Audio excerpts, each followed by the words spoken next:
प्रथम तीर्थंकर प्रभु ऋषभनाथ भगवान के चरणों में कोटिशः नमन। परंपरा से हुए सभी अरिहंत परमात्माओं के चरणों में कोटिशः नमन। अनंत अनंत सिद्ध आत्माओं को नमन। सिद्धत्व की सिद्धि का लक्ष्य जिनका बन चुका है, ऐसे सभी आचार्य, उपाध्याय एवं साधु भगवंतों के चरणों में कोटिशः नमन। परम पूज्य, परम उपकारी, सतपथ प्रदर्शक गुरु भगवंत के चरणों में कोटिशः नमन। उपस्थित आदरणीय मुनि भगवंत, धर्म प्रेमी बंधुओं, माताओं एवं बहनों, सम्यक दर्शन की आराधना शिविर के आज दूसरे दिन हम प्रवेश करने जा रहे हैं। पहले दिन में हमने कुछ बुनियादी चिंतन किया। सर्वप्रथम हमारा ये चिंतन हुआ कि आखिर सम्यक दर्शन क्या चीज़ है जिसकी हमें आराधना करनी है। तो सम्यक दर्शन वास्तव में सही मान्यता को कहते हैं, ये हमने समझा। और उसकी आराधना करना यानी उस सही मान्यता की प्राप्ति करना, उसका लक्ष्य भेदी प्रयास करना, उसी का नाम उसकी आराधना करना है। फिर हमने ये जाना कि इस संसार में हम जो आए हैं तो हमारे जीवन का उद्देश्य क्या होना चाहिए। अनंत काल की यात्रा में हमने कई घाटियाँ पार कर ली है, कई दुर्लभताओं को पार कर लिया है, लेकिन फिर कहीं जा कर के रुक गए हैं। तो हमें इस जन्म में जहाँ रुके हैं उससे और आगे बढ़ना है। और इसीलिए निगोस से स्थावर, स्थावर से त्रस्त, त्रस्त से चार गति से मनुष्य भव, मनुष्य भव से उत्तम देश, उत्तम देश से शावक कुल, और शावक कुल से आकर के देवगुरु धर्म की प्राप्ति करके हमें किसकी प्राप्ति करना है? अब सम्यक दर्शन की प्राप्ति करना है। इसी के लिए हमें ये जन्म मिला है। मतलब ये जन्म हमें सिर्फ खाने पीने, कमाने और भोगने के लिए नहीं मिला है, बल्कि ये जन्म तभी सारभूत होगा, तभी सार्थक होगा जब इस जन्म में हम सम्यक दर्शन की प्राप्ति करें। कल आपको बताया था कि इतने दीर्घकालीन जीवन में, 70-80 साल के जीवन में, यदि अंतर मुहूर्त के लिए भी हम सम्यक दर्शन की प्राप्ति कर लेते हैं तो हमारा पूरा जीवन सफल हो जाता है। और यदि अंतर मुहूर्त जितना काल भी सम्यक दर्शन प्राप्त नहीं कर पाते हैं और बाकी भले लाखों करोड़ों अरबों कमा लें या खूब बसा लें, लेकिन उसके बावजूद हमारा जीवन निष्फल है। ये हमें बार बार महसूस करना है और हमारे जीवन का लक्ष्य सम्यक दर्शन की प्राप्ति करना बनाना है। क्यों? क्योंकि सम्यक दर्शन की प्राप्ति के साथ ही कई लाभ होते हैं जो हमने कल देखे थे। मोक्ष का आधार सम्यक दर्शन है, धर्म की शुरुआत सम्यक दर्शन से है, संवर और निर्जरा वास्तव में जो होते हैं वो सम्यक दर्शन के बाद ही होते हैं। भले हम ये सुने, ऐसा बोलें कि नहीं तप करेंगे निर्जरा हो जाएगी, लेकिन वास्तव में सम्यक दर्शन के बिना किया गया तप भी निर्जरा का कारण कभी नहीं बनता है। सम्यक दर्शन के साथ ही संवर और निर्जरा भी होती है। सम्यक दर्शन के साथ ही मोक्ष की प्राप्ति का मार्ग प्रशस्त होता है। सम्यक दर्शन की प्राप्ति के साथ ही धर्म की शुरुआत होती है। सम्यक दर्शन के साथ ही कर्मों का बंधन एक सीमा में हो जाता है कि उससे अधिक कर्मों का बंधन कभी होगा ही नहीं। चाहे आप युद्ध लड़ो और चाहे आप व्यापार करो और चाहे आप भोग भोगो, लेकिन सम्यक दर्शन की प्राप्ति के बाद एक निश्चित सीमा के बाद का कर्म बंधन तो होगा ही नहीं। वो सीमा क्या है? तो एक कोड़ा कोड़ी सागरोपम। यदि सम्यक दर्शन के पूर्व की स्थिति देखें तो एक कोड़ा कोड़ी सागरोपम से कम कर्म बंधन कभी हमको होता ही नहीं। चाहे हम सामयिक करें, चाहे हम पूजा करें, चाहे हम प्रतिक्रमण करें। यदि मनुष्य भाव में हैं तो एक कोड़ा कोड़ी सागरोपम से कम कर्म बंधन होगा ही नहीं यदि सम्यक दर्शन नहीं है तो। चाहे आप कितना ही शुभ में हो, और सम्यक दर्शन की प्राप्ति के पश्चात कभी ऐसा हो नहीं सकता कि सम्यक दर्शन है और एक कोड़ा कोड़ी सागरोपम से अधिक कर्म बंधन किसी को हो जाए। सम्यक दर्शन की उपस्थिति में एक कोड़ा कोड़ी सागरोपम से अधिक कर्म बंधन कभी किसी को हो ही नहीं सकता। ये निश्चित पैमाना हमें कर्मशास्त्र से, कर्म ग्रंथ से मिलता है। यानी हम कितना ही शुभ करें, लेकिन एक बहुत बड़ा अशुभ हमारे साथ चल रहा है यदि, तो हमारा वो शुभ पर पानी फिर जाएगा। और वो अशुभ कौन सा है? वो मिथ्या दर्शन। मतलब मिथ्या दर्शन रूपी अशुभ के साथ हम कितने ही शुभ मिलाएं तो वो सब किसके खाते में चले जाता है? कहीं ना कहीं वो अशुभ के खाते में ही चले जाता है। मतलब यूं कहें कि गंदा पानी है और उसमें अच्छा शरबत भी डाल दें तो क्या बन जाएगा? वो गंदा ही बन जाएगा। और शुद्ध पानी है और उसमें शरबत डाल दें तो शुद्ध पानी की वैल्यू हो सकता है कि 1 रुपये गिलास हो, लेकिन जैसे उसमें शरबत अच्छा डल जाएगा तो हो सकता है उसकी कीमत 10 रुपये हो जाए। तो उसी प्रकार से मिथ्यात्व के साथ, मिथ्या दर्शन के साथ यदि हमारा शुभ व्यवहार भी है, अच्छा व्यवहार भी है, तो ज्ञानी बोलते हैं वो विशेष फायदे का सौदा नहीं है। कारण क्या है कि मिथ्यात्व रूपी पाप तो साथ में ही है। 18 पापों में सबसे बड़ा पाप कौन सा?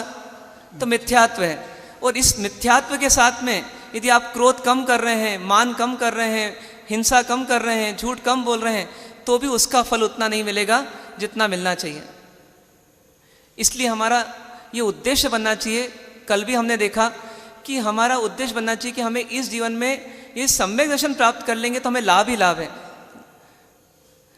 ना। इसलिए हमारा लक्ष्य बन जाए कि मुझे सम्यक दर्शन प्राप्त करना ही है। फिर हमने देखा कि सम्यक दर्शन की प्राप्ति का पहला प्रयास क्या होगा, सबसे पहली सीढ़ी क्या होगी?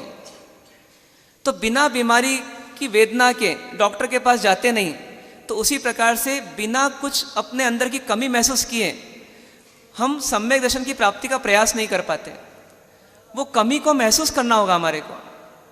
वो कमी क्या है कि हम अनंत काल की यात्रा में दिन रात परिश्रम करने के बाद में भी, अथक प्रयास करने के बाद में भी, खूब सुख सुविधाओं को एकत्रित करने के बाद में भी अपने जीवन में कभी पूर्ण सुखी नहीं हुए। अब्जों का धन भी हो गया लेकिन ये जीव पूर्ण सुखी नहीं हुआ। इसके पास कुछ ना कुछ कमियां चलती रही, कुछ ना कुछ दुख दर्द चलते रहे, कुछ ना कुछ संताप चलते ही रहे। आखिर क्रोध क्यों करना पड़ता है अपने को? क्योंकि कुछ कमी लगती है तभी क्रोध करना पड़ता है। लोभ क्यों करना पड़ता है? कुछ कम है इसलिए तो ज़्यादा पाने के लिए लोभ करना पड़ता है। माया क्यों करना पड़ती है? चतुराई चालाकी क्यों करना पड़ती है? ये कहीं ना कहीं बताते हैं कि हमारे भीतर में अभी सुख नहीं है पूरा। जन्म के अपने दुख हैं, बचपन के अपने दुख चल रहे हैं, जवानी के अपने दुख चल रहे हैं, बुढ़ापे के अपने दुख चल रहे हैं और मृत्यु तक के दुख चल रहे हैं।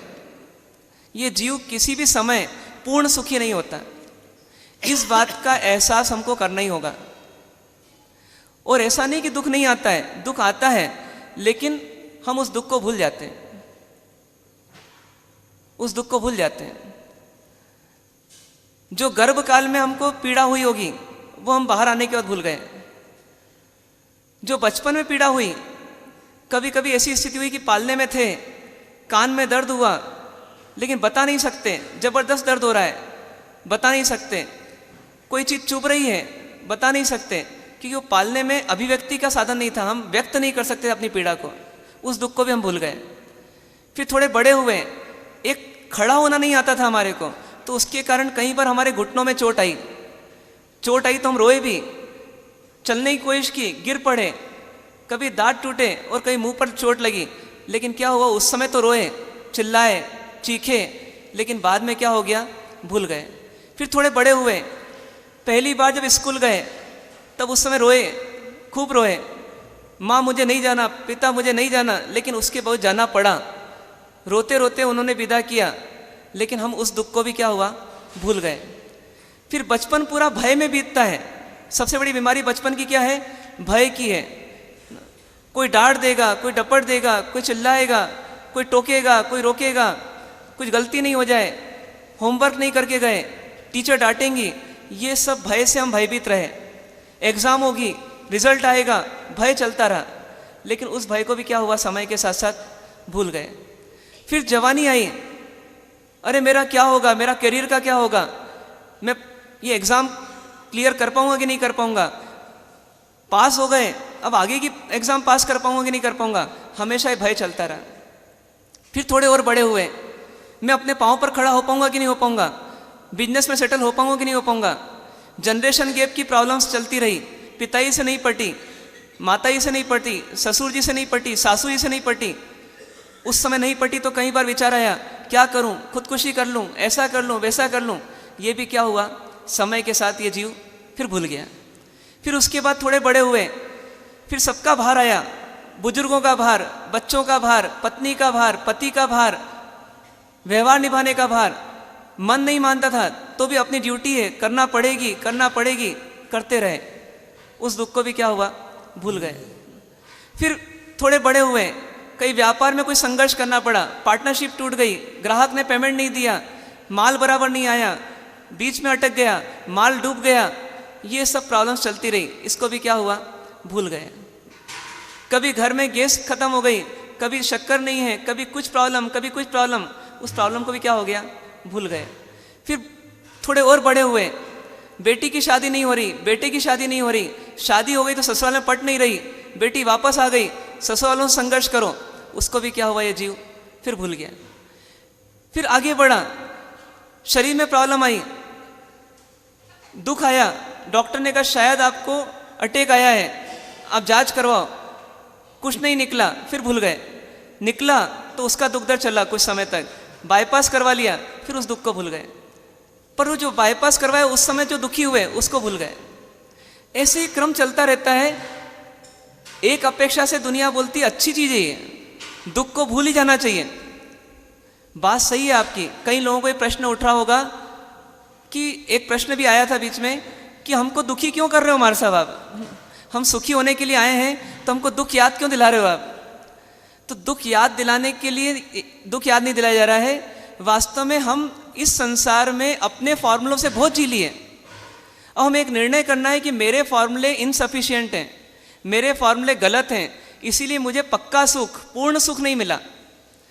हमेशा सुख के साथ दुख लगा रहा, हमेशा बेचैनी चलती रही, चिंताएं चलती रही, भविष्य की कल्पनाएं चलती रही, टेंशन्स चलते रहे। तो अपने को इस बात का एहसास करना है कि इस संसार में जितने संसारी जीव हैं वो सब दुखी हो रहे हैं क्योंकि वो अपने फॉर्मूले पर जी रहे हैं, और हम भी वही गलती करने जा रहे हैं। जिस दिन हमारी अर्थी उठेगी उस दिन हमारे जीवन का कोई अर्थ नहीं निकलेगा।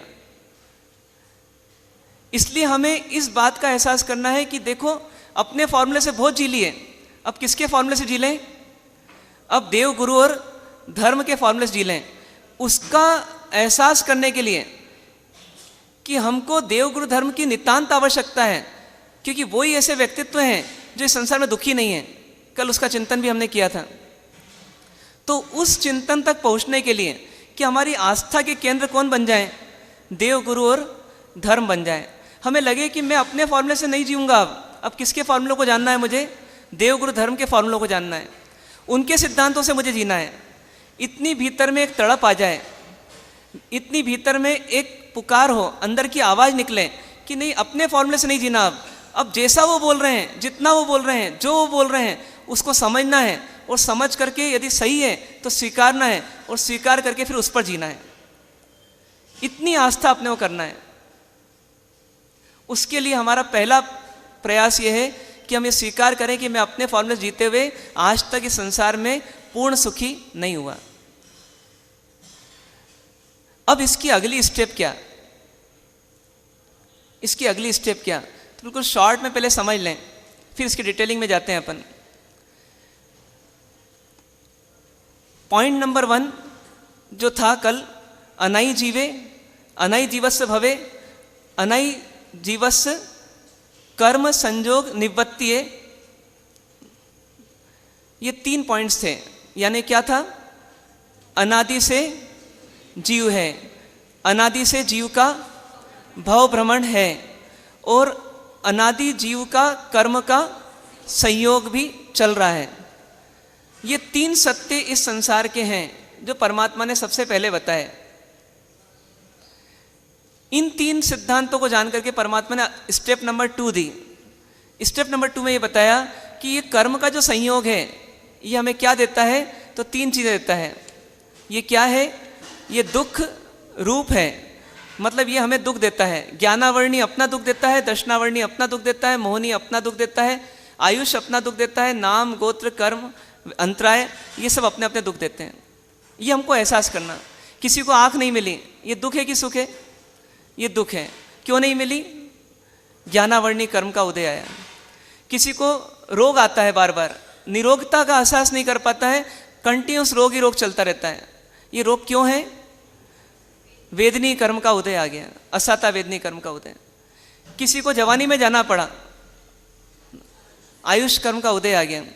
किसी को बार बार उल्हाना मिलती है, उपालम मिलता है, तू गंदा आदमी है, तू छोटा आदमी है, तू काम कर, तू ऐसा कर, फटकार मिलती है। कारण नीच गोत्र कर्म का उदय है या अपयश नाम कर्म का उदय है। तो इस प्रकार से यदि हम देखें कि ये कर्म जो है साक्षात वर्तमान में क्या है हमारे लिए, दुख रूप है। दूसरा, ये दुख का कारण है। और तीसरा, ये दुख की परंपरा चलाने वाला है। मतलब एक एक क्षण में हम अनेक अनेक भवों के कर्म उपार्जित करते हैं, अनेक अनेक भवों के, और वो कर्म क्या करते रहते हैं, हमें सतत दुखी करते रहते हैं। इस सत्य को जब तक हम स्वीकार नहीं करेंगे तब तक हमारी बीमारी हमको पकड़ में नहीं आएगी। हमारी बीमारी क्या है, यदि व्यवहार से कहें तो हमारी बीमारी हमारे कर्म है।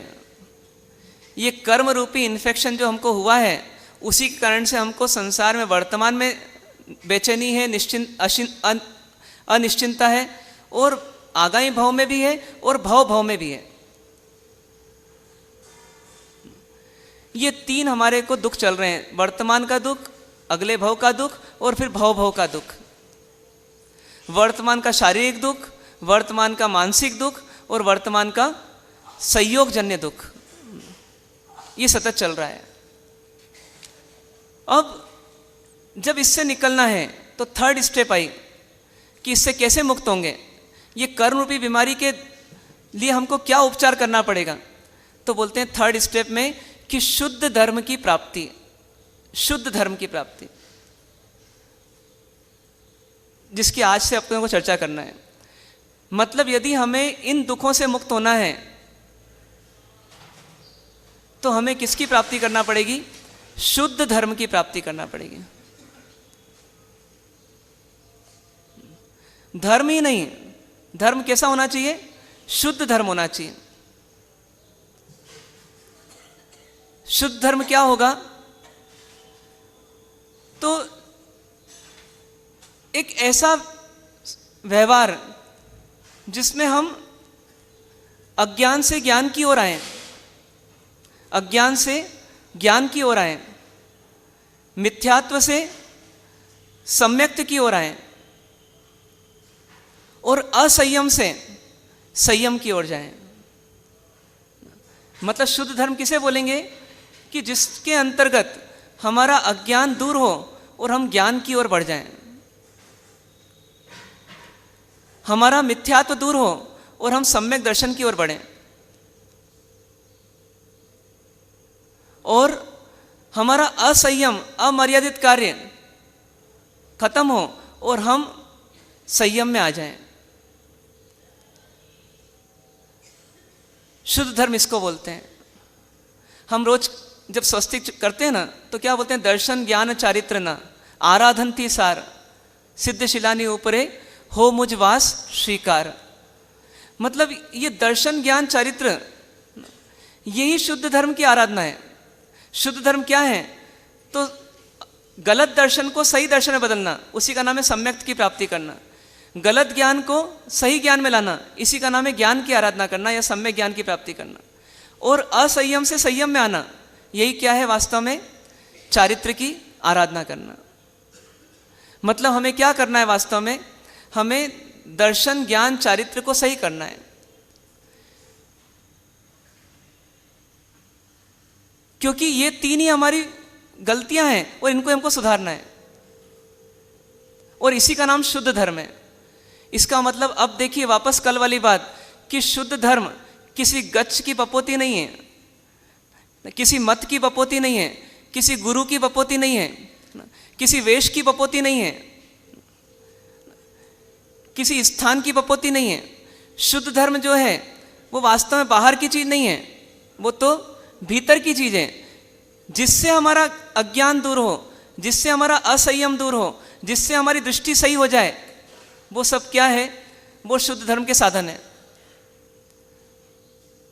इसलिए मताग्रह रख करके, कदाग्रह रख करके, दुराग्रह रख करके कि मेरा मत सो सच्चा, मेरे गुरु सो सच्चे, मेरा धर्म सो सच्चा, ये सब क्या है, जिसको अध्यात्म की यात्रा में आगे बढ़ना है उसको इन सब पर क्रॉस लगाना ही पड़ेगा। एक बाल जीव के लिए बहुत अच्छी बात है कि मैं तो इनको मानता हूँ, इनको नहीं मानता, है ना। लेकिन जैसे जैसे प्रौढ़ता बढ़ेगी, जैसे जैसे हमारी परिपक्वता बढ़ेगी, तो वैसे वैसे हमें समझ में आएगा कि ये कट्टरता जो है ये धर्म नहीं है, ये तो उल्टा क्या है, अंदर में द्वेष बढ़ाने वाली चीज़ है और ये अधर्म है। ये तो क्या है, अंधश्रद्धा है, अंध ज्ञान है, अंध चारित्र है। इसलिए इसमें अपना फायदा नहीं है। फायदा किसमें है कि हर वो मार्ग हमारे लिए आदरणीय है, ग्रहण करने योग्य है, जिस मार्ग से हमारा अज्ञान दूर हो, हमारा असंयम दूर हो और हमारा अदर्शन यानी कुदर्शन जो है, मिथ्यात्व जो है वो दूर हो। हमारी 3 क्वालिटी अच्छी हो, जानना सही हो जाए, मानना सही हो जाए और जीना सही हो जाए। तो ज्ञानी बोलते हैं कि इसके अलावा दुख मुक्ति का और कोई उपाय नहीं है। जैसे उदाहरण के लिए कि आपने अपने घर वालों को खूब सेट करने की कोशिश की, लेकिन वो सेट नहीं होते, वो सेट नहीं होते तो आपको चिड़चिड़ा आती है, आप दुखी होते हैं। ये एक मान लो कॉमन प्रॉब्लम है आज हर व्यक्ति की। अब आपको दुख से मुक्त होना है, तो जब आप आएंगे शुद्ध धर्म की प्राप्ति के लिए, तो आपको सही ज्ञान दिया जाएगा। सही ज्ञान क्या दिया जाएगा कि देखो, जो आपको मिली है व्यवस्था, जो आपको मिली है व्यवस्था, इस व्यवस्था में आपको इनको नहीं बदलना है, इनको नहीं बदलना है। आपके भीतर में जो इनके प्रति अपेक्षा है वो आपका अज्ञान के कारण परिणाम है। क्या करना है, वो अपेक्षा जो है वो अज्ञान का परिणाम है। आप अपने ज्ञान को सही कर लो कि मेरी अपेक्षा करने से दुनिया बदल नहीं जाएगी। मैं सोचूं कि सूर्य जो है वो पश्चिम से उदय होना चाहिए, तो आप मुझे क्या मानेंगे, समझदार कि पागल? क्यों मानेंगे पागल? क्योंकि जो बदल नहीं सकता उसको मैं बदलने का प्रयास कर रहा हूं। तो ज्ञानी बोलते हैं सूर्य को पश्चिम में उदित करना जैसे इम्पॉसिबल है, उसी प्रकार से दूसरों को बदलना ये क्या है, इम्पॉसिबल है। जो बदल भी जाते हैं अपने कहने से, तो वास्तव में वो अपने कहने से नहीं बदलते, वो उनके सोचने से बदलते हैं। ये एक कोइंसिडेंस है कि अपन ने अपेक्षा की और वैसा काम हो गया। कोइंसिडेंस है मतलब सहजा हो गया, साहजिक हो गया, उसके लिए कोई ऐसा इत्तेफाक बन गया कि जिससे कि वो हो गया। बाकी अपने कहने से बदल नहीं जाता। बिल्ली कितना ही घूरती रहे चूहे को, तो चूहा बिल्ली के मुंह में आ जाएगा कि नहीं आ जाएगा? बिल्ली के घूरने से चूहा मुंह में नहीं आ जाएगा। उसी प्रकार से हमारे सोचने से कि इनको ऐसे जीना चाहिए, इनको ऐसा सोचना चाहिए, इनको ऐसे बैठना चाहिए, इनको ऐसे उठना चाहिए, ऐसा सोचने मात्र से दुनिया बदल नहीं जाएगी। तो हमारा अज्ञान पकड़ में जब हमको आता है तो हम बोलते हैं कि अब दूसरों से अपेक्षा नहीं करना। तो जैसी अपेक्षा नहीं करेंगे तो फौरन एक चमत्कार क्या होगा, फौरन चमत्कार क्या हो जाएगा। हम जो दुखी हो रहे थे, जैसे अज्ञान हटा हमारा, हमारी मान्यता सच्ची हुई कि अपेक्षा नहीं करनी चाहिए, और हम अपने संयम में आ गए, मतलब अपनी मर्यादा में आ गए कि भैया अपने एंड पर सही जियो, दूसरों की परवाह मत करो। क्या हो गया, दुख का क्या होगा, दुख का क्या होगा, दुख चला जाएगा। अभी चमत्कार हो गया ना कि हमने भीतर से अपेक्षा हटाई, भीतर से अज्ञान हटाया, और बाहर से क्या चला गया, व्यक्ति वही है, परिस्थिति वही है, लेकिन अब हमको किसकी फीलिंग नहीं हो रही, हमको दुख की फीलिंग नहीं हो रही, क्योंकि हमारी सोच बदल गई। इसलिए बोला दुखी स्वयं से, सुखी स्वयं से, सबका हेतु स्वयं। ये फॉर्मूला हो गया। तो ये फॉर्मूलों को आत्मसात करना, जानना, मानना और जीना, इसी का नाम क्या है, इसी का नाम शुद्ध धर्म की प्राप्ति है। शुद्ध धर्म की प्राप्ति मतलब सही फॉर्मूलों को जान लेना, सही फॉर्मूलों को मान लेना और सही फॉर्मूलों पर जीना, जिससे अपन दुखी ना हो। और इसका एक इनडायरेक्ट लाभ क्या होता है कि जब हम शुद्ध धर्म में आते हैं तो हमारे नए कर्मों का बंधन भी क्या होते जाता है, खत्म होते जाता है, और उसके कारण से नई नई प्रॉब्लम्स की परिस्थितियां जो आने वाली रहती हैं वो भी आना बंद हो जाती है। इस प्रकार से सॉल्यूशन परमानेंट सॉल्यूशन में बदल जाता है। वर्तमान में दुख हटता है, भविष्य में दुख हट जाता है और अनुबंध रूप में भी दुख जो था वो भी धीरे धीरे हट जाता है। इस प्रकार से हमारा दुख समाप्त हो जाता है। इसलिए दुख मुक्ति का उपाय क्या है? कोई शॉर्ट में पूछे आपसे तो क्या बोलेंगे? शुद्ध धर्म की प्राप्ति। अब कोई बोले कि शुद्ध धर्म की प्राप्ति कैसे होगी, ये ज्ञान दर्शन चारित्र की प्राप्ति कैसे होगी? और उसमें भी सबसे पहले तो हमें अभी दर्शन सही करना है। तो क्या बोलेंगे उसको कि ये प्राप्ति कब होगी?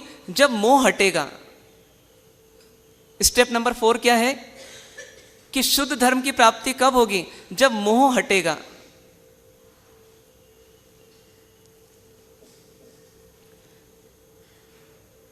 मोह का मतलब क्या? मोह का अर्थ क्या? हम बोलते हैं मोह का अर्थ ममता। गलत, इसको गलत कर दीजिए अपने मन में। अभी यहां पर मोह का अर्थ ममता नहीं है। तो मोह का अर्थ क्या? सिर्फ मेरापना? तो इसको भी गलत कर दीजिए कि सिर्फ मेरापना ही मोह नहीं है। आपको अपने बेटे के प्रति मोह है, ऐसा आप मानते हैं, क्योंकि आप ऐसा मानते हैं इसमें मुझे मेरापना लगता है, तो इतना ही मोह नहीं है। राग भी मोह है और द्वेष भी मोह है। दोनों ही क्या है? मोह है। मतलब मोह का सिर्फ एकमात्र रूप मत लीजिएगा कि किसी से प्रीति हो जाना, किसी से प्रेम हो जाना, किसी से लगाव हो जाना, बस उतना ही मोह है। किसी से अरुचि हो जाना, किसी से घृणा हो जाना, किसी से अलगाव हो जाना, यह भी क्या है? यह भी मोह का ही रूप है। मतलब जब अध्यात्म में मोह शब्द सुने तो हमारे भीतर में संसार के किसी व्यक्ति वस्तु के प्रति जो प्रीति का भाव या अप्रीति का भाव, प्रेम का भाव या घृणा का भाव, ये दोनों ही क्या है? ये दोनों ही मोह है, ऐसा मानना है। तो मोह को हटाना मतलब क्या? राग और द्वेष दोनों को हटाना। मोह को हटाना मतलब क्या हुआ? राग और द्वेष दोनों को हटाना। लेकिन फिर भगवान यहां ही नहीं रुकते हैं, भगवान और आगे बढ़ते हैं। वो बोलते राग और द्वेष ही मोह नहीं है, राग और द्वेष का जो बीज है वो भी मोह है। यानी क्या?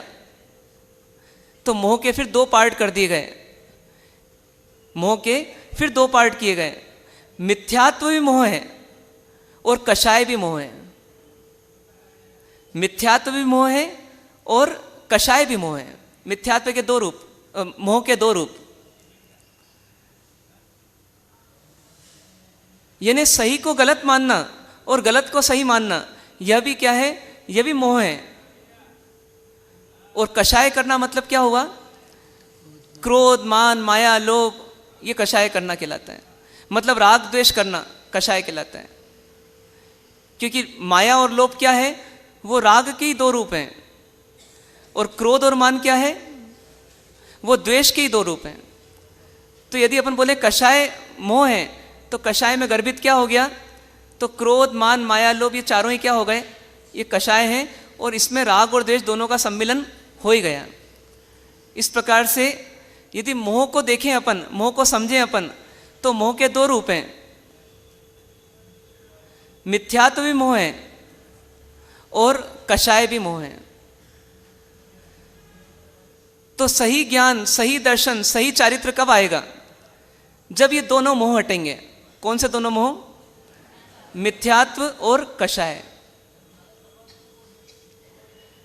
आप सोचो कि मिथ्यात्व और कषाय ये दोनों मोह हैं, तो मोह का अर्थ क्या निकलेगा?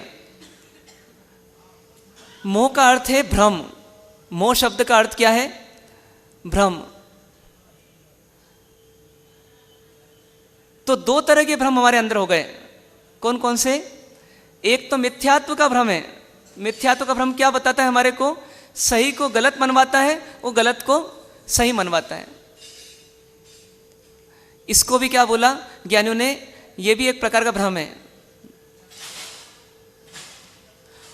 लेकिन एक दूसरे प्रकार का भ्रम और बोल दिया कि कषाय भी क्या है? कषाय भी एक प्रकार का भ्रम है। जब आप घर वालों में जैसे बात आई कि किसी पर गुस्सा कर रहे हो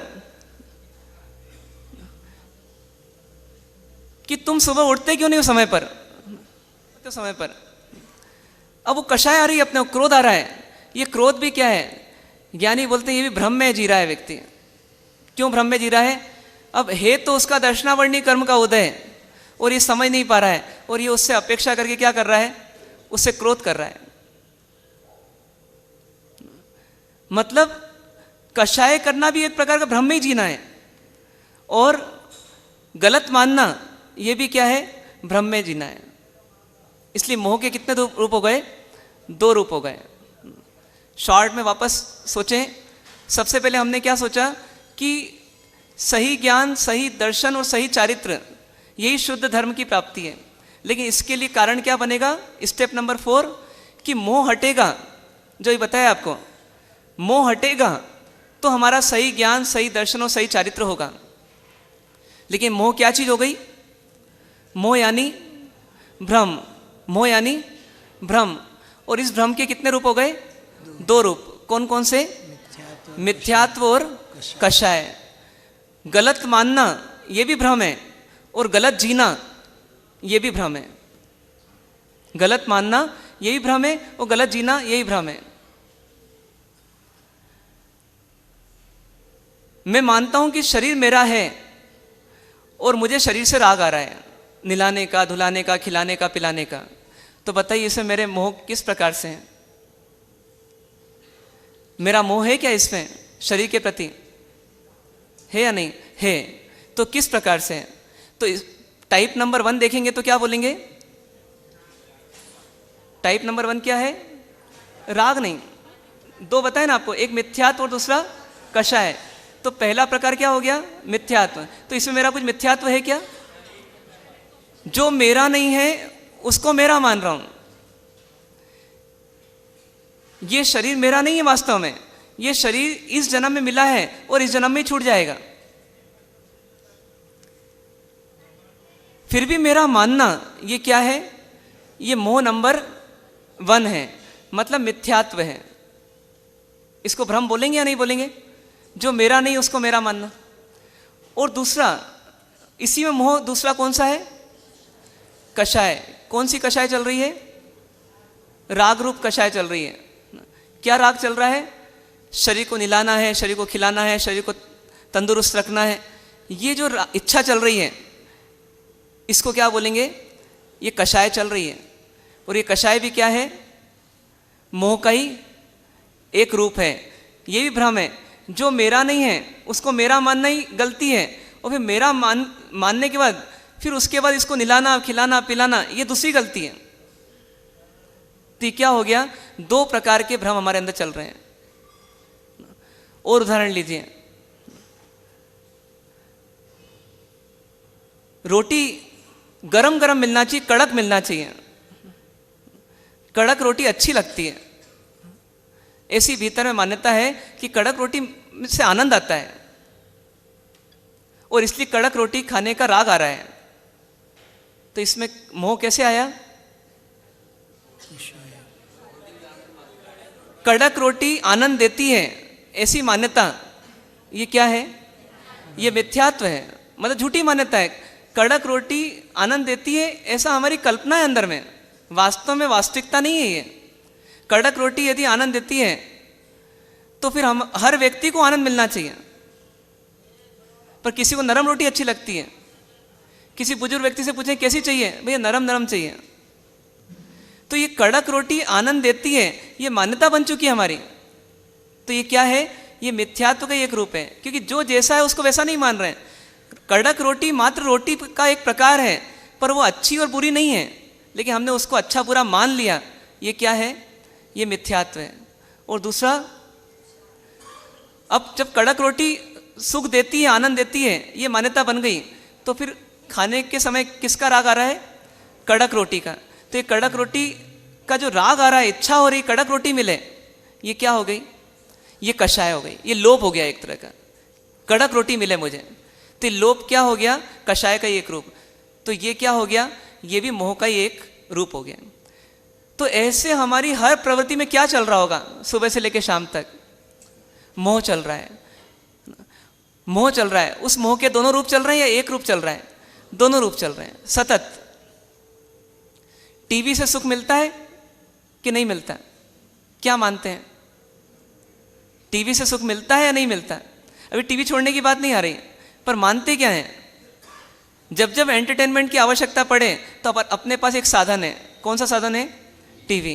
तो जब जब बोरियत हो, जब जब कुछ प्रॉब्लम्स हो, क्या करो भैया, टीवी देख लो, क्योंकि टीवी से क्या मिलता है, सुख मिलता है, आनंद मिलता है।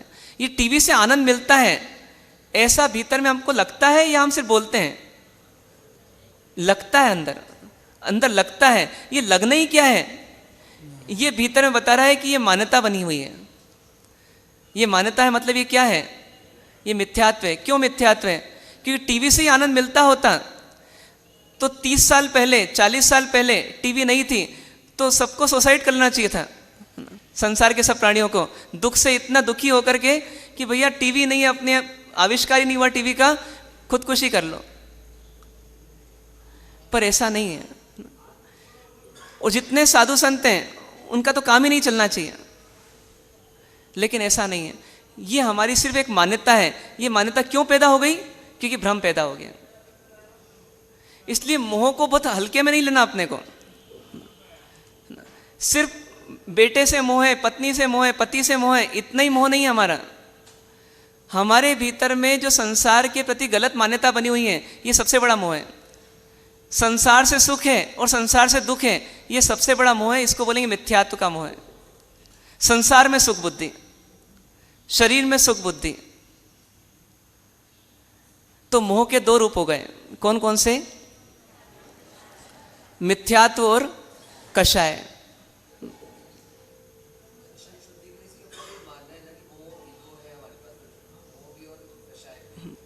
सम्यक दर्शन के लिए सिर्फ इस सत्य को मानना ही है। अभी अपने को जो जो प्रॉब्लम्स हैं उनको प्रॉब्लम्स मानना है सम्यक दर्शन की प्राप्ति के लिए। अभी इतना ही करना है। अभी आप बोलेंगे कड़क रोटी का राग नहीं छूटता, टीवी का राग नहीं छूटता। आप भले ही अभी टीवी देखो, अभी कड़क रोटी खाओ, लेकिन आप सिर्फ इतना मान लो कि सुख टीवी से आ रहा है या सुख आपकी कल्पना से है। आपने टीवी से सुख मिलता है ऐसी कल्पना की, इसलिए सुख मिल रहा है, या टीवी से सुख मिल रहा है? बताइए। ऐसी कल्पना कर ली इसलिए सुख मिल रहा है। जो रात भर कवि सम्मेलन देखता है उसको कवि सम्मेलन देखने में सुख मिल रहा है, लेकिन कवि सम्मेलन से सुख मिल रहा है। जिसको उसमें बिल्कुल इंटरेस्ट नहीं है, वही अड़ोस पड़ोस में रह रहा है, वो लाउड स्पीकर बज रहे हैं, वो क्या सोच रहा है, बार बार क्या माला जप रहा है कि कब ये बंद हो तो मैं सोऊं। तो उसको कवि सम्मेलन में आनंद आ रहा है क्या? तो एक ने कवि सम्मेलन में सुख की कल्पना क्रिएट की है अंदर में, इसलिए उसको कवि सम्मेलन मिल रहा है तो उसको आनंद आ रहा है। और एक ने कवि सम्मेलन में सुख की कल्पना क्रिएट नहीं की और उल्टा कवि सम्मेलन में दुख की कल्पना क्रिएट कर ली, तो क्या हो रहा है, उसको कवि सम्मेलन से उसको दुख मिल रहा है। और एक संत है वहीं पर उपाश्रम में, बोले चले तो क्या और नहीं चले तो क्या। तो उनकी स्थिति क्या है? न तो कवि सम्मेलन में सुख है ऐसी मान्यता है, और न कवि सम्मेलन होने से दुख है ऐसी मान्यता है। सुख दुख तो मेरे भीतर से है, ऐसी जिनकी मान्यता है उनको प्रॉब्लम नहीं है। पर यह ध्यान रखना है अपने को, अभी वर्तमान में हमें सिर्फ गलत को गलत और सही को सही मानना है बस। तो हमारी गलती क्या है उसको गलती मान लें। गलतियां दो प्रकार की चल रही है, कौन कौन सी? एक मिथ्यात्व और दूसरी कषाय। ठीक है, अब हमें दिखती कौन सी गलती है? दिखती कौन सी गलती है? सिर्फ कषाय दिखती है। देखना कहां तक है हमारे को? मिथ्यात्व तक। एक व्यक्ति दुकान जा रहा है और ताबड़तोड़ जा रहा है, रेड सिग्नल है फिर भी घुस रहा है। क्यों जा रहा है वो दुकान? उसकी गलती पकड़ी है। दुकान जा रहा है, बहुत ताबड़तोड़ जा रहा है, कमाने का है। क्या है उसके भीतर में? कषाय है। सबसे पहले क्या दिखेगी? कषाय दिखेगी। तो कषाय दिखी आपको? अब क्रोध मान माया लोभ चार में से कौन सी कषाय है? लोभ कषाय। अब इसको फिर पकड़िए, इस लोभ का आधार क्या है, मतलब कषाय का आधार क्या है, वो मिथ्यात्व है, कोई ना कोई मिथ्यात्व क्या है। अब वो तो बेचारा जा रहा है, बस आप बोल रहे हैं ये मिथ्यात्व है, कहीं ना कहीं क्या मिथ्यात्व है उसके भीतर में। लोभ किसका है, धन कमाने का। पर पूछें धन क्यों कमा रहा है, तो धन से सुख मिलेगा, ये धन से सुविधा मिलेगी, सुविधा से क्या मिलेगा, सुख मिलेगा। तो अल्टीमेटली धन से सुविधा और सुविधा से सुख, ये सुख की मान्यता उसकी पक्की है और इसीलिए वो ये सब कर रहा है। तो उसका मिथ्या तो पकड़ में आया आपको कि धन से सुख मिलता है, ये क्या है, ये मिथ्यात्व है। क्योंकि सुख धन से नहीं है, सुख तो स्वयं से है, ये धन से ही सुख होता है। तो जो व्यक्ति इतना धनवान है वो उतना अधिक क्या होना चाहिए, और जो जितना निर्धन है वो उतना अधिक, और साधु संत तो पूरे दुखी। पर ऐसा फार्मूला आज तक बना नहीं कभी। चक्रवर्ती भी परमात्मा को नमन करने जाते हैं, क्यों जाते हैं, जबकि परमात्मा के पास कुछ भी नहीं है और चक्रवर्ती के पास सब है। ऐसा क्यों, क्योंकि धन से सुख है नहीं, लेकिन हमारी मान्यता है ऐसी, तो ये हमारा मिथ्यात्व है। पर आप घबराएं नहीं, ऐसा मानने से भी धन छूट नहीं जाएगा। पुण्य में होगा तो धन अपने आप मिलेगा, लेकिन आगे जाकर आप पाएंगे कि वास्तव में इस सोच से फायदा है अपने को। तो क्या हुई हमारी बात कि हमारी प्रॉब्लम है मोह, और मोह के दो रूप हैं, एक मिथ्यात्व और दूसरा कषाय। अब ये मिथ्यात्व और कषाय जाए कैसे, ये मिथ्यात्व और कषाय जाए कैसे, और उसमें भी हमारा अभी अल्टीमेट एम तो क्या है, मिथ्यात्व को छोड़ना। वर्तमान पड़ाव क्या है, मिथ्यात्व को छोड़ना। ये मिथ्यात्व कैसे जाए, मिथ्यात्व कैसे जाए, कैसे जाएगा। तो बोलते हैं इस पूरे संसार में जो भी कार्य हो रहा है वो 5 फैक्टर्स पर डिपेंड है, वो 5 फैक्टर्स पर डिपेंड है। इन फैक्टर्स को बोलते हैं समवाय। क्या बोलते हैं, समवाय। जो भी कार्य हो रहा है वो किस पर डिपेंड है, वो 5 समवायों पर डिपेंड है। समवाय मतलब फैक्टर्स। हाँ, ये अगली स्टेप है, स्टेप नंबर 5। स्टेप नंबर 5 क्या हो गई कि जो भी कार्य हो रहा है, सही हो या गलत हो, उसके लिए रेस्पॉन्सिबल 5 फैक्टर्स हैं, परमात्मा ने बताए। ये 5 फैक्टर्स कौन कौन से हैं, तो पहला बोलते हैं स्वभाव। स्वभाव मतलब क्या होता है, योग्यता। किसकी, जिसमें कार्य हो रहा है, मतलब वस्तु की योग्यता। दूसरा फैक्टर क्या हो रहा है, उसको बोलते हैं प्रारब्ध। प्रारब्ध मीन्स भाग्य, और इसी को बोलें तो कर्म। सेकंड फैक्टर क्या है, प्रारब्ध बोलें, भाग्य बोलें या कर्म बोलें, मतलब जैसा वस्तु की योग्यता होगी वैसा काम होगा, पहली चीज।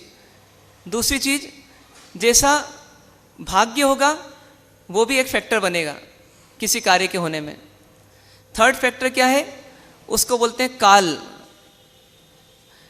काल मतलब समय, ये भी एक फैक्टर है। चौथा फैक्टर क्या है, नियति। चौथा फैक्टर क्या है, नियति। नियति मतलब, इसको अपन लिखें ब्रैकेट में, क्रमबद्ध व्यवस्था। क्रमबद्ध व्यवस्था। और पांचवा फैक्टर क्या है, उसको बोलते हैं पुरुषार्थ। पांचवा फैक्टर क्या है, पुरुषार्थ। पुरुषार्थ मतलब आपका इफर्ट, आपका प्रयत्न, आपका प्रयास।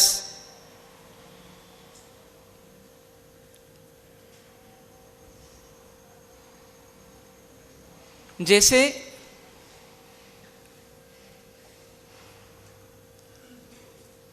एक व्यक्ति ने मंच पर आकर के एक बहुत सुंदर गीत सुनाया,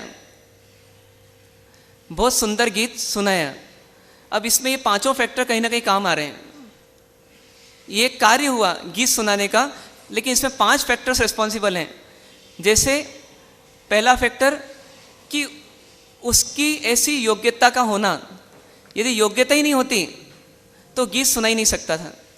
तो पहला तो योग्यता का होना। दूसरा फैक्टर है कि उसके सुस्वर नाम कर्म का उदय है, मतलब उसका स्वर अच्छा रहेगा, लोगों को मधुर रहेगा, ऐसा उसका कर्म का उदय भी है। इसको बोलते हैं, एक प्रकार का नाम कर्म है ये, सुस्वर नाम कर्म का उदय। ये भाग्य भी उसको साथ में चल रहा है। चाहते बहुत लोग हैं, लेकिन हर एक के पास ऐसी योग्यता नहीं है। तीसरा फैक्टर क्या लगेगा? समय, काल। यही व्यक्ति है, आज इसने जैसा सुनाया वैसा पहले कभी नहीं सुनाया। अपन ऐसा बोलते हैं, आज इसका काल कैसा है? अच्छा चल रहा है, ऐसा बोलते हैं बोलचाल की भाषा में, समय अच्छा चल रहा है। तो ये भी क्या हो गया? एक तीसरा फैक्टर, कि समय समय की बात है। कभी यही व्यक्ति होगा, यही प्लेटफॉर्म होगा, यही ऑडियंस होंगे, लेकिन उसके बावजूद उसका गीत उस दिन लोगों को सुहाएगा नहीं, ऐसा हो सकता है। तो किसी काल में काम हो जाता है और किसी काल में काम नहीं होता है।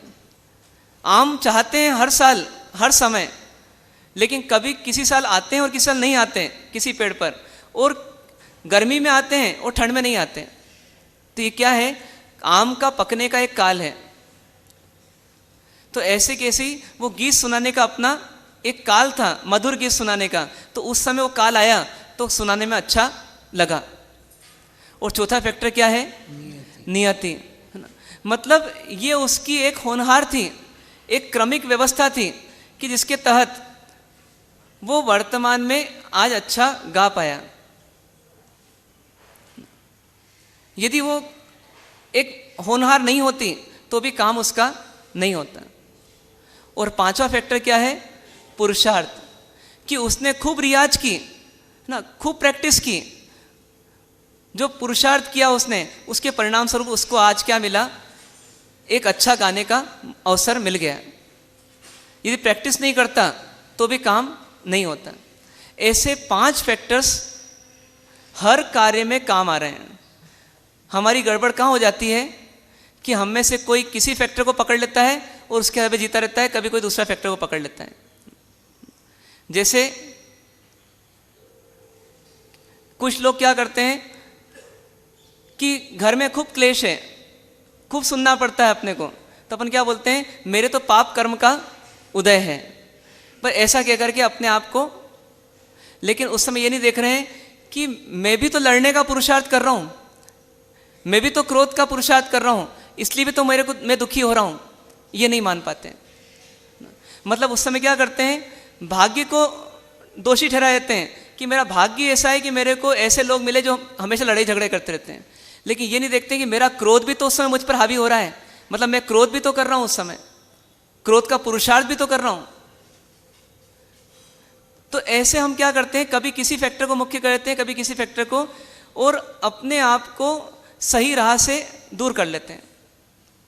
भगवान भी कभी किसी फैक्टर को मुख्य करते हैं, कभी किसी फैक्टर को, लेकिन हमेशा इस प्रकार के फैक्टर को उपयोग में लाते हैं जिससे वो सुखी होते जाएं। हम इस प्रकार से फैक्टर्स को उपयोग में लाते हैं जिससे कि हम दुखी होते जाएं। एक व्यक्ति चला गया, डॉक्टर के पास ले गए आखिरी समय, लेकिन डॉक्टर बचा नहीं पाए, और उल्टा डॉक्टर ने जो किया उसके कारण बीमारी और बढ़ गई और उसके कारण से वो मर गया। अब गुस्सा आ रहा है, किस पर गुस्सा आ रहा है? डॉक्टर पर। डॉक्टर पे गुस्सा आ रहा है, लेकिन उस समय बचे हुए 4 फैक्टर भी काम कर रहे हैं। उस व्यक्ति की आत्मा की योग्यता अब जाने की थी तो चली गई। उस व्यक्ति के आयुष कर्म का वैसा उदय आ गया, अगले आयुष कर्म का, वो पुराना आयुष कर्म क्षय हो गया तो व्यक्ति चला गया। उस समय उसका काल आ गया, समय आ गया जाने का, वो चला गया। उस समय उसकी होनहार वैसी थी कि डॉक्टर के पास जाएंगे भी और डॉक्टर से इलाज बराबर होगा नहीं और कुछ का कुछ हो जाएगा और फिर उसको जाना होगा। ये सब भगवान के ज्ञान में पहले से ही आ रहा था क्योंकि वो होनहार थी, वो फैक्टर भी उस समय काम कर रहा था। और पांचवा फैक्टर कि पुरुषार्थ किया लेकिन जैसा करना था बचाने का वैसा नहीं किया, ये भी एक एंटी पुरुषार्थ हुआ और उस समय काम हुआ। लेकिन हमने क्या करा, बस डॉक्टर के पुरुषार्थ को ही पूरा दोषी ठहरा दिया, गलत पुरुषार्थ को ही, बाकी 4 फैक्टर्स को हमने उड़ा दिया। ये क्या होता है, ये हमारा तरीका होता है जीवन जीने का, उसमें हमारा दुख ही बढ़ता है। लेकिन भगवान कहते हैं कि नहीं, ये 5 फैक्टर काम कर रहे हैं और इक्वली रिस्पॉन्सिबल हैं। 5 फैक्टर्स काम कर रहे हैं और इक्वली रिस्पॉन्सिबल हैं, इसलिए इन 5 फैक्टर्स को स्वीकार करना। लेकिन इन 5 फैक्टर्स में हमको कौन सा फैक्टर पता है, पुरुषार्थ का, इसलिए हम पुरुषार्थ सकारात्मक करने का प्रयास करें, सकारात्मक पुरुषार्थ बढ़ाने का प्रयास करें। बाकी जैसा होनहार में होगा वैसा होगा, जैसा कर्म के उदय में होना होगा वैसा हो जाएगा, जैसा काल लब्धि में लिखा होगा वैसा काल लब्धि पक जाएगी, जैसा हमारे स्वभाव में होगा वैसा हो जाएगा। बाकी 4 फैक्टर्स को क्या कर दें, गौण करके मुख्य किसको कर दें, पुरुषार्थ को कर दें। नहीं, स्वभाव और योग्यता एक ही चीज है। हाँ, यहाँ स्वभाव मतलब वास्तव में इनहरेंट एबिलिटी, और वही हमारा नेचर है। इनहरेंट एबिलिटी क्या बोलेंगे कि जो हम कृत्रिम नहीं है, जो आई नहीं है, जो चली आ रही है, और वही हमारा स्वभाव है। जैसे पानी की एबिलिटी क्या है, ठंडा रहना, और पानी का नेचर क्या है, ठंडा रहना। सूर्य की एबिलिटी क्या है, प्रकाश देना, और सूर्य का नेचर क्या है, प्रकाश देना। उस रूप में देखना है इसको। ये 5 फैक्टर्स काम कर रहे हैं, तो हमारा मिथ्यात्व कैसे जाएगा। वापस उस प्रश्न पर आ जाएं कि मिथ्यात्व और कषाय ये कैसे जाएगी, बताइए। तो ये 5 फैक्टर मिलेंगे तब मिथ्यात्व जाएगा, या 5 फैक्टर मिलेंगे तब कषाय जाएगी। इस सत्य को स्वीकार करना पड़ेगा। भगवान ऋषभनाथ जी ने किसी तीर्थंकर परमात्मा का बोला कि ये आगामी काल में तीर्थंकर बनेंगे, नाम क्या रहेगा, भगवान महावीर, 24वें तीर्थंकर। तो ये भगवान ने कब बोल दिया, कब बोल दिया, इतने भाव पहले बोल दिया। तो कैसे बोल दिया, 5 फैक्टर में कौन सा फैक्टर उस समय हाईलाइट किया गया है, होनहार का, नियति का ना, वो होना है इसलिए होगा, ठीक है। अब भगवान महावीर ने ऐसा मान लिया जो होना होगा हो जाएगा। उन्हें क्या करा उस समय, अंतिम भाव में अभिग्रह लिया, संयम लिया, फिर संयम लेने के बाद बड़े बड़े अभिग्रह लिए, और अभिग्रह लेकर के साधना की, अनार्य देश आदि में गए। ये क्या किया उन्होंने, पुरुषार्थ किया। तो कौन सा फैक्टर मुख्य कर दिया उन्होंने, पुरुषार्थ। और फिर वो एक कोड़ा कोड़ी सागरोपम जितना काल क्यों बिताना पड़ा भगवान को, तो काल का फैक्टर भी आया। और उनको इतने भावभ्रमण क्यों करना पड़े, क्योंकि कर्म का फैक्टर भी आया। और अंत में सब कर्मों का क्षय हुआ तो मोक्ष हुआ। और ये मोक्ष जाने की योग्यता उनमें कब से थी, अनादिकाल से थी। क्योंकि वो कौन थे, भव्य थे कि अभव्य थे, भव्य थे। तो ये 5 फैक्टर उस समय कार्यकारी हुए या नहीं हुए। जिस समय भगवान का केवल ज्ञान हुआ और देवदुंदुभी बजी, उस समय मिथ्यात्व और कषाय दोनों समाप्त हो गए। तो उस समय 5 फैक्टर काम आए कि नहीं आए। भगवान की वो वाणी, नियति ने काम किया। फिर उसके बाद वो कर्म का क्षय होना, ये कर्म का कार्य हुआ। फिर भगवान का पुरुषार्थ जगना, ये पुरुषार्थ का काम हुआ। और भगवान का काल अब समाप्त हो जाना इस संसार से, संसार काल की निवृत्ति, ये क्या हुआ, काल का पकना। और भगवान के भीतर में जो भव्यत्व था, जो भव्यपना था, वो भव्यपना आज प्रकट होना, ये क्या है, ये स्वभाव। ऐसे 5 फैक्टर्स काम करते हैं तब जाकर कोई कार्य होता है, अन्यथा नहीं होता। लेकिन हमको पता नहीं है कि हमारी नियति में क्या लिखा है, हमारे कर्म के उदय में क्या लिखा है, हमारा काल क्या है, क्या चल रहा है, हमारा स्वभाव क्या है। तो हमें एक चीज का पता है, किसका, कि हमारा पुरुषार्थ क्या चल रहा है। तो क्या करना उस समय, अपने पुरुषार्थ को जागृत करना, मतलब प्रयास करना हमारा पुरुषार्थ हम सकारात्मक करें। गाड़ी चलाने वाले के हाथ में क्या है, तो सिर्फ स्टीयरिंग और ब्रेक उसके हाथ में है, बाकी इंजन उसके हाथ में नहीं है, लेकिन वो घबराता नहीं है, ये मान के चलता है कि इंजन अच्छा ही काम करेगा, इंजन तो अच्छा ही काम करेगा, टायर अच्छा ही काम करेगा, एक्सल अपने ही अच्छा ही काम करेगा, सब चीज़ें अच्छी काम करेगी, ऐसा मान के चलता है। और फिर वो क्या करता है, स्टीयरिंग और ब्रेक का सही उपयोग करता है। यदि वो ऐसा मान ले कि इतने कल पुर्जे हैं कार में, यहाँ तो 5 ही फैक्टर आपको बताएं, कार के चलने में कितने फैक्टर्स काम कर रहे हैं, जितने पुर्जे हैं उसमें सब काम कर रहे हैं। तो इतने पुर्जों में अब जो होना होगा वो हो जाएगा, कभी कोई पुर्जा खराब होगा, कभी कोई पुर्जा खराब हो जाएगा, ऐसा सोच करके वो स्टीयरिंग को सही मोड़े ही नहीं और घाटी आ जाए तो क्या हो जाएगा, गाड़ी चकनाचूर और स्वयं चकनाचूर। तो वो इतना सकारात्मक है, वो बोलता है कि 1000 पुर्जे होंगे इसमें, लेकिन मेरे हाथ में सिर्फ एक पुर्जा है, वो कौन सा है, स्टीयरिंग। तो मैं उसको क्या कर लूँ, उसको मोड़ने का पुरुषार्थ करूँ, बाकी कोई पुर्जा मेरे हाथ में नहीं है। आप सोचिए जिस समय वो मोड़ रहा है उसी समय ब्रेक वायर टूट जाए, क्या होगा, एक्सीडेंट होगा। उसी समय टायर बस्ट हो जाए, एक्सीडेंट हो सकता है। उसी समय क्लच वायर टूट जाए, एक्सीडेंट हो सकता है। उसी समय एक नट निकल जाए एक्सल का और पहिया गड़बड़ा जाए, उस समय एक्सीडेंट हो सकता है, खाई से गिर सकता है, सब कुछ हो सकता है। लेकिन वो ड्राइवर कितना सकारात्मक है, वो बोलता है नहीं मुझे कुछ नहीं सोचना, जो होना होगा वो तो होगा, लेकिन मेरे हाथ में क्या है अभी वर्तमान में, स्टीयरिंग है, तो मैं स्टीयरिंग का सकारात्मक उपयोग कर लूँ बस। ऐसे के ऐसे ही ये 5 फैक्टर से पूरी दुनिया चल रही है। लेकिन सकारात्मक साधक क्या बोलता है, सही सोच वाला साधक क्या बोलता है कि मेरे हाथ में क्या है, पुरुषार्थ है, इसलिए मैं क्या करूं, बस पुरुषार्थ सही कर लूं। तो अब हमारे को पुरुषार्थ क्या करना, यदि हमारे को सकारात्मक पुरुषार्थ करना है तो क्या करना, क्या पुरुषार्थ करना हमको बताइए, क्या पुरुषार्थ करना। हमारी स्टेप नंबर 5 में है ना हम अभी, तो अब हमने ये तय कर लिया पुरुषार्थ करना है, लेकिन स्टेप नंबर 4 क्या थी, मिथ्यात्व और मतलब मोह को हटाना।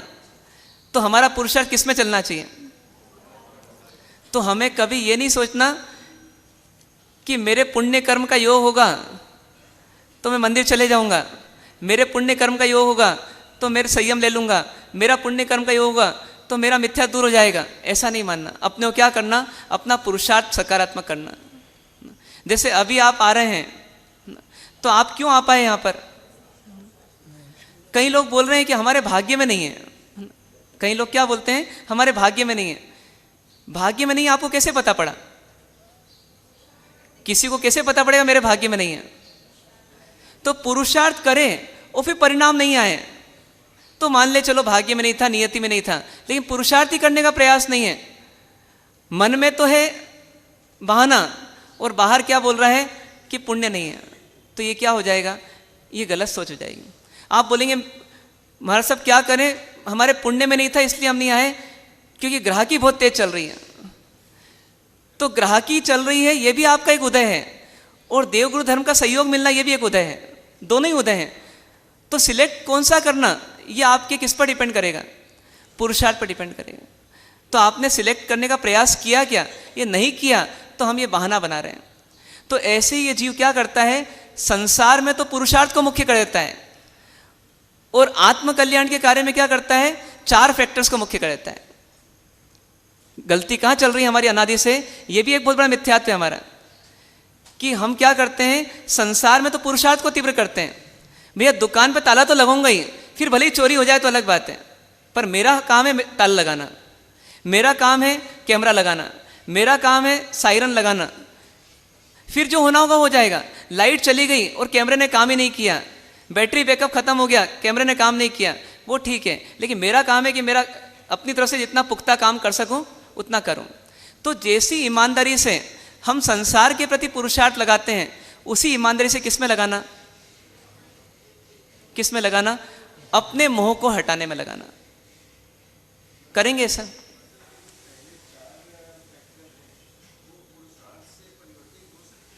हमें नहीं पता कि वो 4 क्या चल रहे हैं, वो अपनी तरह से काम कर रहे हैं।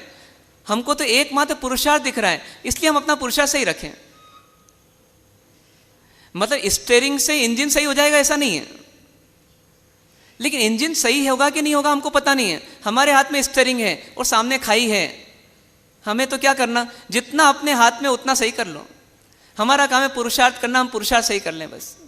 बाकी नियति बदल नहीं पाएगी, लेकिन नियति में जो होना होगा होगा, नियति में जो होना होगा होगा। हमको नहीं पता है इसलिए हम क्या करें, तो हम पुरुषार्थ करें। और ऐसे भी ये जीव यदि नियति को माने तो फिर सब जगह मान ले, फिर संसार में भी मान ले। तो अभी इतनी तो कैपेसिटी नहीं हुई कि रोटी मुंह में जाना होगी तो चली जाएगी, इतनी कैपेसिटी तो नहीं हुई। नियति में लिखा होगा तो रोटी चली जाएगी, इतनी कैपेसिटी यदि नहीं हुई है तो अभी इतनी कैपेसिटी का उपयोग नहीं करना कि धर्म के क्षेत्र में नियति को मान करके हाथ पे हाथ रख के बैठ जाना और भीतर में मोह को ही पालते पोसते रहना। अंदर तो पालेंगे मोह को और बाहर बोलेंगे नियति को, तो ऐसा अपने आप को ठगना नहीं। तो क्या करना अपने को, क्या लाइन ऑफ एक्शन हुआ अपना, कि पुरुषार्थ को मुख्य करके क्या करना, मोह को हटाने का प्रयास करना। मतलब मैं क्या करूं, मेरे को ज्ञान चढ़ता ही नहीं है, मेरी नियति में लिखा ही नहीं है, मेरे ज्ञानावर्णी कर्म का उदय बहुत है, इसलिए मेरा चिंतन मनन होता ही नहीं है, मेरा निर्णय होता ही नहीं है। ऐसा नहीं करना। ज्ञानाचार, दर्शनाचार, चारित्राचार, तपाचार, वीर्याचार में क्या करने का प्रयास करना, पुरुषार्थ को मुख्य करने का प्रयास करना। भाग्य मतलब हमने जो किया है पूर्व में, उसके कारण से जो कर्मों का बंधन हुआ है उसका फल मिलना, ये भाग्य है। और नियति तो कर्म के भी ऊपर डिपेंड नहीं है, वो तो एक नियत क्रम में होने वाली एक व्यवस्था है। इसके बाद ये होगा, इसके बाद ये होगा, इसके बाद ये होगा, इसके बाद ये होगा, इसके बाद ये होगा, क्रमशः है। पर उसका हमारे किए हुए कार्य से भी कोई संबंध नहीं, वो पहले से डिफाइंड है। भगवान ने अभी कानों में कीलें नहीं ठोकी, या भगवान ने अभी कुल का मद नहीं किया, उसके पहले ही ऋषभनाथ भगवान ने क्या बोल दिया, ये कौन से तीर्थंकर बनेंगे, ये 24वें तीर्थंकर बनेंगे। अभी तो वो कुल का मत किया ही नहीं, अभी तो ऋषभदत्त की हरिया की कुक्षी में जाने के लिए कर्मबंधन किया ही नहीं, लेकिन फिर भी भगवान ने पहले ही बोल दिया, क्योंकि उनके नियत क्रम में वही लिखा था। तो नियत क्रम तो कर्म पर भी डिपेंड नहीं है। हाँ, मतलब फोरकास्टिंग में नहीं है ये तो डिफाइंड सिस्टम है, जो होना है वही होगा। जिस द्रव्य का जिस क्षेत्र में, जिस काल में, जिस भाव में जैसा होना है वही होगा, उसको कोई बदल नहीं सकता, ये नियति है।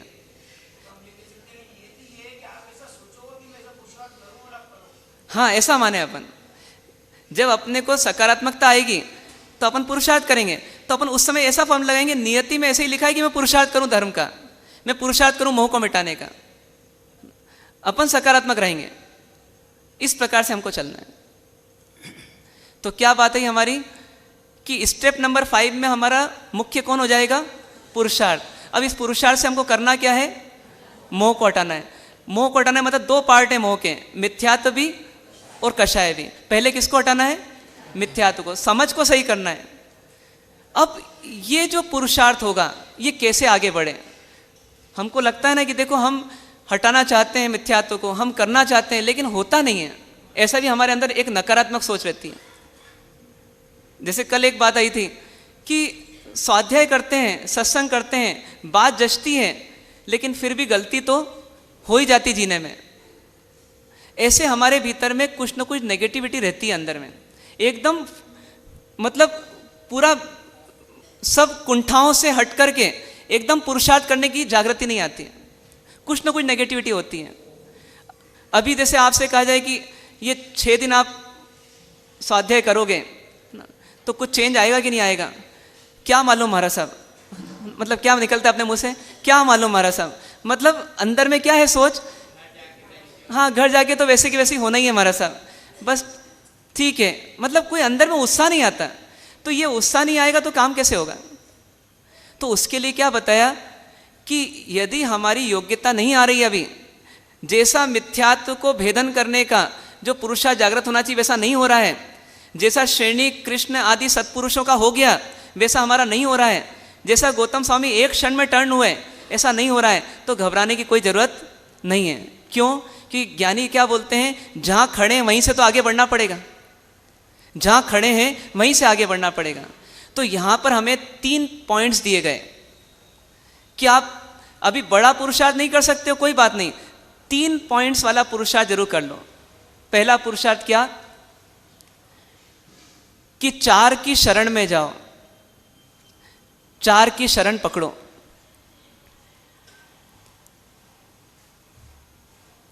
दूसरा क्या करो? उनकी शरण में जाकर के दुष्कृतों की गरहा करो, दुष्कृतों की गरहा करो, मतलब अपनी गलतियों की आलोचना करो।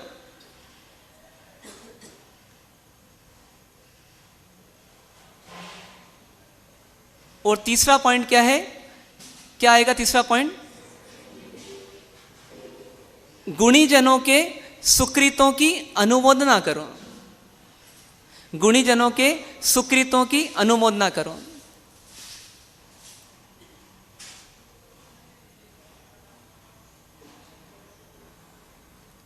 क्या करना है हमारे को?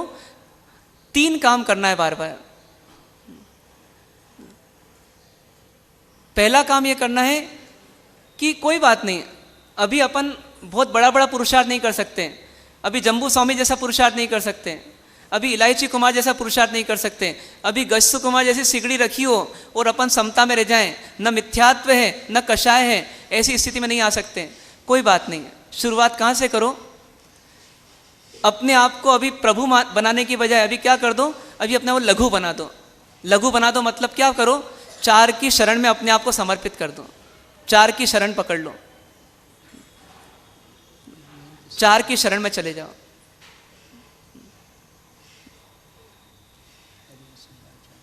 कौन 4? अरिहंत, सिद्ध, साधु और केवली प्रज्ञप्त धर्म। केवली के द्वारा, केवली भगवंतों के द्वारा बताया गया धर्म। अरिहंत की शरण, सिद्ध की शरण, साधु की शरण और केवली प्रज्ञप्त धर्म की शरण।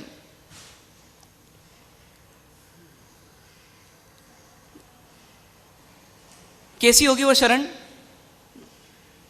कैसी होगी वो शरण? उसको सोचना पड़ेगा। वो शरण सिर्फ शरीर से नहीं होगी, वो शरण किससे होगी? बारंबार भावों से, आत्मा से शरण लेने का प्रयास करना पड़ेगा। मतलब एक सिंपल सी बात है कि जब अपन को कोई बीमारी हुई और अपन ने अपनी तरह से बहुत इधर का उधर, उधर का इधर करके देशी इलाज बहुत सारे कर लिए, फिर भी काम नहीं हुआ, तो फिर क्या करेंगे अपन? फिर शरण किसकी? डॉक्टर की। कैसी शरण होगी वो? कैसी शरण होगी? मतलब डॉक्टर ने बोला कि इसका तो ऑपरेशन ही करना पड़ेगा, इसके अलावा कोई चारा नहीं है, तो क्या कर देते हैं अपन? लिख कर दे देते हैं कि अब जैसा भी होगा हमें स्वीकार है। और डॉक्टर की टेबल पे मरीज क्या हो गया? लेट गया। और लेटने के बाद क्या हो गया? उसने अपने आप को पूरा फ्री कर दिया। किससे फ्री कर दिया? शरीर से नहीं, बल्कि किससे फ्री कर दिया? एकदम मन से फ्री कर दिया। मन से कितना फ्री कर दिया कि अब ये डॉक्टर की मर्जी है कि शरीर के साथ जो करना है वो करें। अभी शरीर किसका है? कुछ समय के लिए शरीर किसका है? खुद का है कि डॉक्टर का है? अब डॉक्टर का है। अब डॉक्टर को जैसा उपयोग में लाना है वैसा लाएं। इनको लगता है कि इतना बड़ा चीरा लगाना है तो इतना बड़ा लगाएं, वो इनको लगता है कि 6 इंच का लगाना है तो 6 इंच का लगाएं। अब इनकी जो मर्जी है, इसको बोलते हैं शरण में चले जाना। अब हमको किसकी शरण में जाना पड़ेगा? किसकी शरण में जाना पड़ेगा? 4 की शरण में। पर कैसी शरण होगी वो? पूजा की, भागते भागते और कहते हुए जाते हैं बाय बाय महाराज भगवान, मैं जा रहा हूँ, अब मेरी छुट्टी, मेरी ड्यूटी पूरी हो गई। वो वास्तव में भगवान की पूजा नहीं की। मतलब भगवान के पास आए या भगवान के पास ना आए, लेकिन भीतर में अरिहंत, सिद्ध, साधु और धर्म की शरण लेना मतलब क्या होना? उनके प्रति टोटल समर्पण। टोटल समर्पण। अपने को ये एहसास यदि हो रहा है, जो आपको कल बताया, कि मैं अपने तरीकों से आज तक सुखी नहीं हुआ, इस फॉर्मूले को पक्का कर लीजिए। मैं अपने इलाज से अभी तक सुखी नहीं हुआ और मेरे पास और कोई रास्ता बचा नहीं, तो एक डॉक्टर ही मेरी शरण है और ये जो करना चाहे करें। अब मरूं तो इनकी मर्जी और जीऊं तो इनकी मर्जी, दोनों चीज़ें इनके हाथ में। ऐसा सोच के साथ, ऐसी श्रद्धा के साथ जो व्यक्ति अरिहंत सिद्ध साधु और धर्म की शरण में जाता है, उस व्यक्ति का विकास बहुत तेजी से होता है। उसका विकास बहुत तेजी से होता है। क्यों होता है? क्योंकि उसने अपने आप को अपनी कुंठाओं से मुक्त कर लिया। अब इस शरीर पर भी मेरा अधिकार नहीं। अब किसका अधिकार है? अब डॉक्टर का अधिकार है। और डॉक्टर कौन है मेरे? अरिहंत सिद्ध साधु और धर्म। इनमें भी ये चारों अलग डॉक्टर नहीं हैं। ये चारों डॉक्टर अलग नहीं हैं। ये एक ही हॉस्पिटल के सब सीनियर डॉक्टर्स हैं। इनकी राय में कभी डिफरेंस नहीं आता, इनकी सलाह में कभी डिफरेंस नहीं आता। इन चार में एक की शरण भी ले ली पूरी, तो चारों की शरण आ गई मान लो। क्योंकि जो अरिहंत का मार्ग है वही सिद्ध का मार्ग है, और वही साधु का मार्ग है, और वही धर्म का मार्ग है। चारों के मार्ग में अंतर नहीं है। सबसे बड़ी खूबी यह है। फिर भी जिसको जो निमित्त मिल जाए उसकी शरण ले लें। इसके लिए चार व्यवस्था हो गई। तो क्या करना अपने को? इन चार की शरण में जाना। और शरण में जाकर क्या करना? फिर दुष्कृतों की गरहा करना। अब क्या करना? डॉक्टर साहब के पास गए तो सबसे पहला काम क्या करना? अपनी बीमारी खोल खोल करके बताना। कभी कभी डॉक्टर बोर हो जाता है, लेकिन मरीज बोलता ही रहता है। क्यों बोलता रहता है? कि उसको लगता है कोई बीमारी छिपाना नहीं है। तो ऐसे अपने भीतर की सब कड़वाहट, सब बीमारियां बार बार निकालना, इसको बोलते हैं दुष्कृतों की गरहा करना। बीमारी है अपने अंदर कुछ? क्या बीमारी है? बीमारी है अपने अंदर की नहीं है? कल अपन ने देखा दुखी हुए कि नहीं अपन? आज ये देखिएगा जब फुर्सत मिले कि अपने अंदर क्या क्या दोष हैं, क्या क्या गलत कार्य अपन ने किए हैं, कितने कितने किए हैं, कितनी कितनी बार किए हैं। 18 प्रकार के पाप बताए गए ना। ये 18 प्रकार के पाप का एनालिसिस करना, बार बार करना, इसको बोलते हैं दुष्कृतों की गरहा करना। और बार बार ये स्वीकार करना, ये करने योग्य नहीं है, करने योग्य नहीं है, करने योग्य नहीं है, ऐसा बार बार स्वीकार करना भीतर में। ये क्या होगा? ये दुष्कृतों की गरहा होगी। गरहा मतलब निंदा। और फिर क्या करना? तीसरा काम ये करना, सुकृतों की अनुमोदना करना। किसके सुकृत? वही अरिहंत सिद्ध साधु और धर्म के जो सुकृत हैं, है ना, उनकी अनुमोदना करना। मतलब गुणी जनों की अनुमोदना करना। ये कार्य बारंबार करना। जैसे एक डॉक्टर जो है, उनके बारे में जब अपन तलाश करते हैं कि अरे ये तो एकदम स्पेशलिस्ट डॉक्टर हैं, सुपर स्पेशलिस्ट डॉक्टर हैं, अपने को क्या होते जाता धीरे, ये तो 30 साल के एक्सपीरियंस डॉक्टर हैं, इनका तो एक केस नहीं बिगड़ा। ये सब जब सुनने को मिलेगा तो आपके भीतर में डॉक्टर के प्रति क्या बढ़ती जाएगी? श्रद्धा बढ़ती जाएगी। तो ऐसी अरिहंत का स्वरूप देखना, सिद्धों का स्वरूप देखना। अरे इन्होंने चारों घाती कर्मों का क्षय कर दिया, अरे इन्होंने तो 8 कर्मों का क्षय कर दिया, अरे ये तो इस कलयुग में भी 5 महाव्रतधारी हैं, अरे ये तो मोह का अंधकार मिटाने वाली दवा है, अरे ये तो मेरे लिए परम औषधि है, अरे ये तो निस्वार्थ भाव से जगत की सेवा कर रहे हैं, अरे ये मेरे को गलत राह दिखाई नहीं सकते क्योंकि इनको कोई स्वार्थ नहीं है। ऐसा भीतर में अरिहंत सिद्ध साधु और धर्म, इनके कार्यों की अनुमोदना करना। बताइए, संसार में पिताजी हैं और भगवान हैं, यदि दो में से कोई एक धोखा दे सकते हैं तो कौन दे सकते हैं? पिताजी एक बार दे सकते हैं। बेटा क्या बोलता है छोटा बेटा कि तीनों को तो अधिक दिया पिताजी ने और मेरे को कम दिया।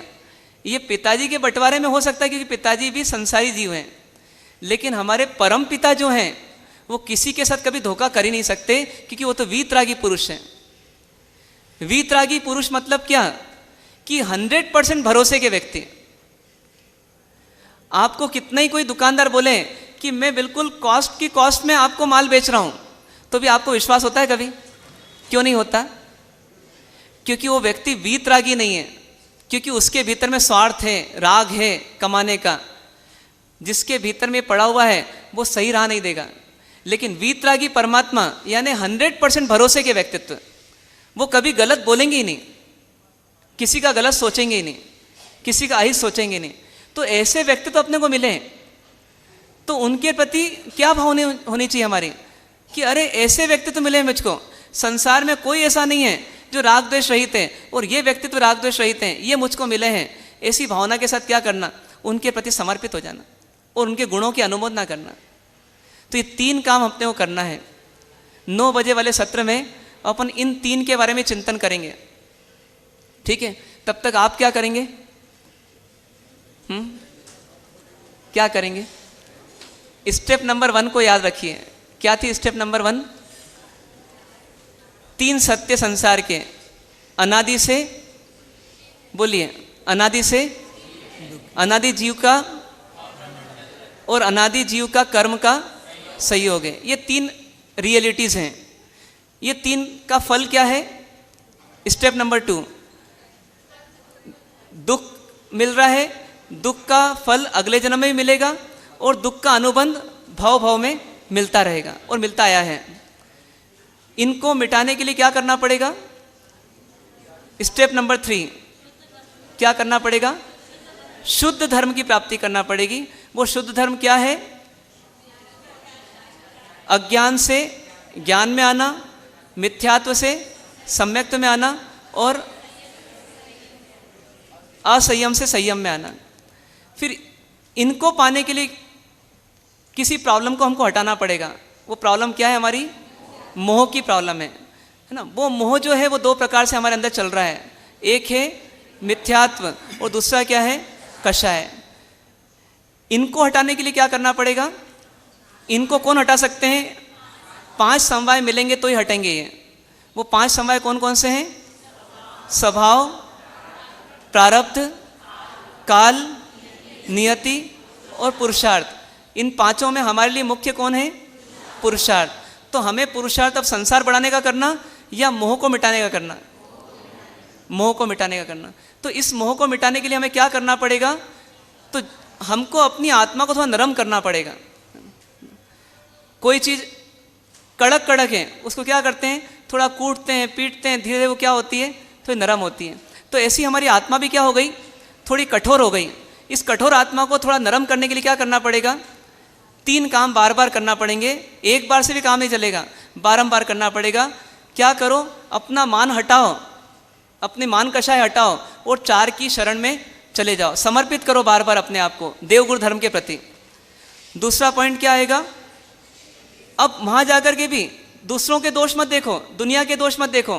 किसके दोष देखो? स्वयं के दोष देखो और बार बार देखो। और वो देख देख करके क्या करो? थोड़ी आत्मा को नरम करो। और उसके बाद क्या करो? गुणों को देखो। किसके? दूसरों के। अपने गुणों को भूल करके भी दूसरों के गुणों को देखो और बार बार देखो और उनके प्रति अहोभाव लाओ। उससे क्या होगा? इस आत्मा में पात्रता पैदा होगी। किस चीज़ की पात्रता? फिर मिथ्यात्व को दूर करने की पात्रता पैदा होगी। इसलिए 3 काम बारंबार करना। इसी को और विस्तार से अपन 9 बजे वाले सत्र में लेने का प्रयास करेंगे। ओम शांति शांति शांति।